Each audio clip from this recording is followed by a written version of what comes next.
Okay okay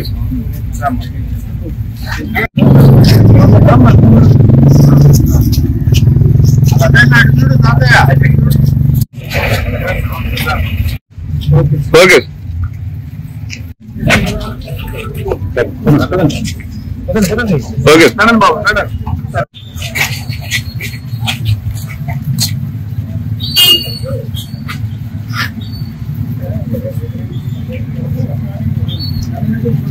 ఈరోజు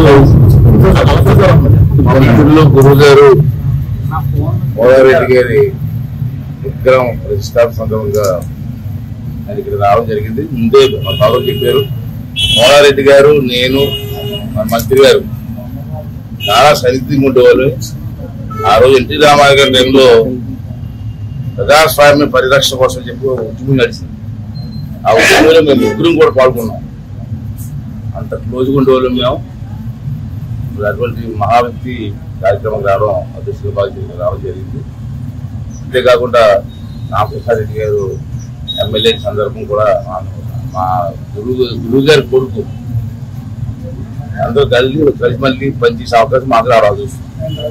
ఈరోజు ఇంతగా మంచిగా చెప్పారు, సమర్థవంతమైన ప్రభుత్వం ఉంటే కార్యక్రమాలు ఎలా జరుగుతాయి అన్నది ఈ పెన్షన్ కార్యక్రమం. చంద్రబాబు నాయుడు గారు వస్తే పెన్షన్లు కూడా ఇవ్వలేరు అన్న మాటలు మనం విన్నాం కదా గతంలో చాలా సందర్భంలో. మరి గత నెలలో సుమారు 7,000 రూపాయలు మనిషికి ఇచ్చి వాళ్ళకి ఇంచుమించు 1.5 రోజుల్లో సప్లై చేసాం. ఆ రోజున ఏమన్నారంటే వాలంటీర్లు లేకపోతే సప్లై చేసే అవకాశం లేదన్నారు. వాలంటీర్లు లేకపోతే సప్లై చేసే అవకాశం లేదన్నారు. అంటే 1.5 రోజులు కంప్లీట్ చేస్తాం.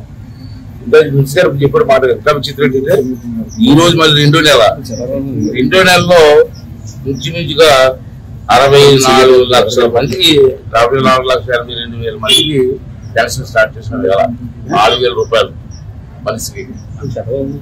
ఇప్పటికి టైం ఏంటంటే 9:30 అవుతుంది. 97% అయిపోయింది. ఎవరు చేయలేరు, కష్టం అన్నారు కదా, చాలా మంది విమర్శించారు కదా. అంటే నేనేమంటానంటే ఈ సందర్భంలో ద్వారా సమర్థవంతమైన పరిపాలన ఉంటే ఇది కార్యక్రమం తీసుకోవచ్చు.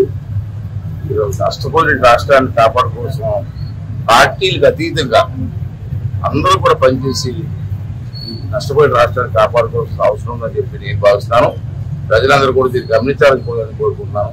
పార్టీలకు అతీతంగా రాష్ట్రం అందరూ రాష్ట్రం, ఇది ఏ ఒక్కటి రాష్ట్రం కాదు, అందరూ రాష్ట్రం. కాబట్టి అన్ని పార్టీలు వారు కలిసి రాష్ట్రాన్ని బాగు చేసుకుంటే రాబోయే తరం వారికి మేలు జరుగుతుంది.